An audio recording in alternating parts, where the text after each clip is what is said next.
Investigators in Aruba are gathering new evidence in the case of a missing American woman. Robin Gardner vanished earlier this month. Her traveling companion reported her missing and is the sole suspect. He reportedly took out an accidental death insurance policy on his girlfriend, Gardner, worth $1.5 million just before the Aruban trip.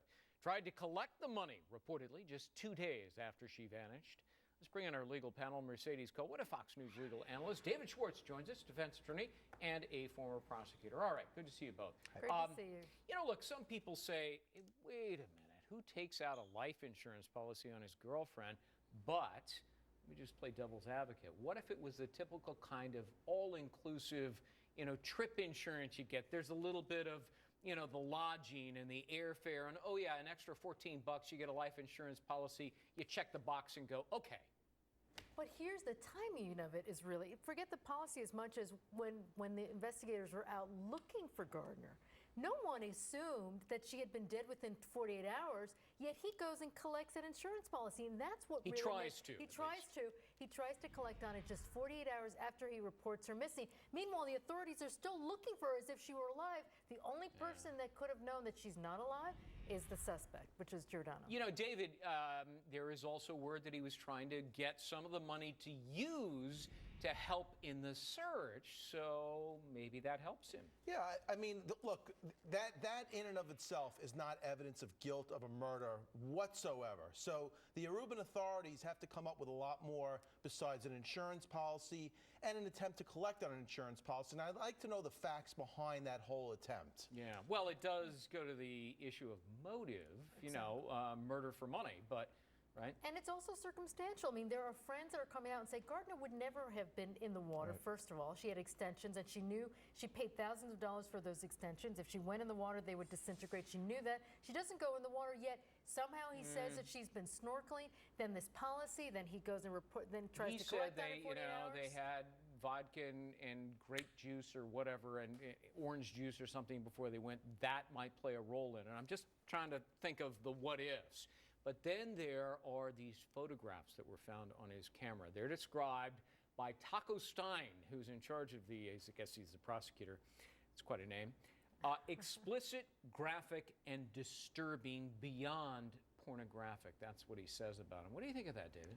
Well, it depends on what the pictures show. I'm not sure what disturbing beyond pornographic means actually in this case. Does it show him committing some sort of crime? I have no idea what Mr. Stein is saying in that particular situation. Right. I guess we'd all have to evaluate the pictures, but the bottom line is it's not enough to charge him with murder. What about this? His ex-wife, Mercedes, said in court papers he cannot control his anger. She accused him of abuse. Another girlfriend said she was scared of him and he threatened her. She got a restraining order. Apparently 2 different women got restraining orders against the guy. And the Aruban prosecutor, again, and I'm quoting here, he said he called him a mean bastard. Those were his words. He didn't deny it when he was asked a second time about that. But one of the challenges the prosecution's going to have is that evidence of these prior bad acts may not come in. There's no history that he had with Gardner, that there was any abuse, that she had called the cops. But this is Aruba. This isn't the United States. And it all harkens back to Natalie Holloway. We still don't have anybody. Well, we believe, we suspect it's Neuron, but there's no one that's actually. Well, maybe that's the best thing he's got going for him. This is Aruba, and these guys are like, according to some, Mo, Larry, and Curly, the Keystone Cops over there. It could be. You know what? Show me the evidence. You got to build a case behind evidence. And the bottom line is he's sitting in jail right now. So either they're going to have to release him or charge him with the murder. You can't allow somebody to just sit in jail on speculation and guesswork. Do you guys think there would be enough evidence to prosecute here in the United States, Mercedes? I think so, based on circumstantial evidence. Well, you've got the motive.